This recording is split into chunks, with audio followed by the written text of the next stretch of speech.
वास्ते मोहम्मद इजाज बलोच के कौन करेगा दुल्हे की बागशाह ते अहमद खान ने बाग दलेर केड़ा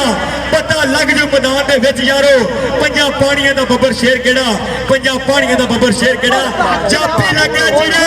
इजाज बलोच पानी के करदा इजाज बलोच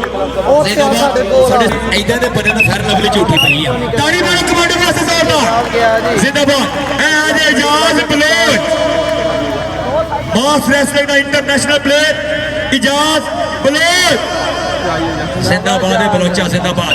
पॉइंट क्लियर करता जनाब एसएनएफ टीम वास्ते इजाज जिंदाबाद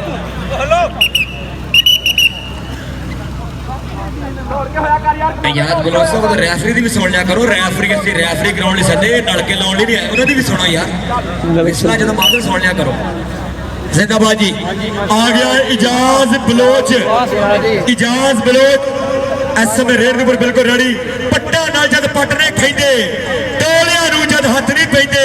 किहड़े पिंड दा मुंडा है लोकी उंगला करके पुछदे ने किहड़े पिंड दा मुंडा इजाज बलोच हाया बलोचा जी है शहजादे जी है जी शेर नंबर लिखो और जी कोटी बार वास्ते इजाज बलोच लो जी बड़ा सोना चौथा कसिया होया बहुत अच्छा जी लो जी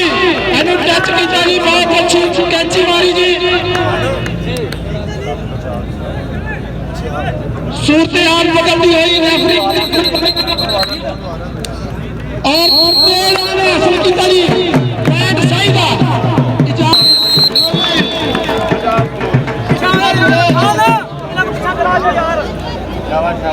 इजाज बहुत चाहते जी लो जी बहुत अच्छी कैंची ना जी ना और कौन वास्ते जा रहे हैं जी शाबाश यार शाबाश आजाद बलोच राशिद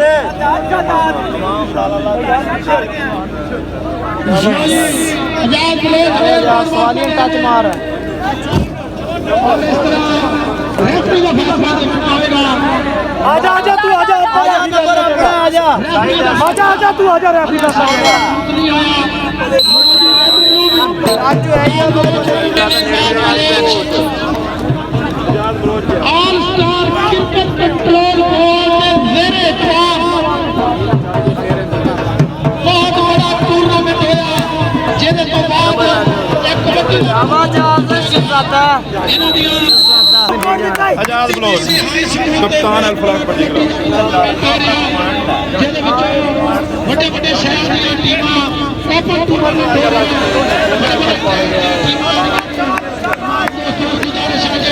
ਜ਼ਰੂਰ ਇੰਜੋਏ ਕਰੋ ਨੌਜਵਾਨ ਪਰੇ ਨੂੰ ਮੁੰਤਜ਼ਰ ਹੁੰਦੇ ਨੇ ਜਿਹੜਾ ਤੁਸੀਂ ਟਾਈਮ ਕੱਢ ਕੇ लो जी आजाद बलोच बहुत अच्छे हिम्मत वाले जवान मुसलसल कबड्डियां पाते होया अपनी टीम को सहारा देने की पूरी कोशिश कर रहे हैं सामने लाल जारे के चार पेपर मौजूद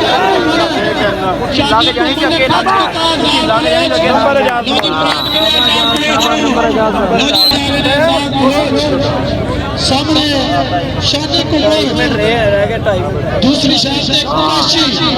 सामने उस्ताद वसीम इस्लामाबादी लो जी सामने टॉपर मौजूद पॉइंट मिले जी इजाज बलोच को और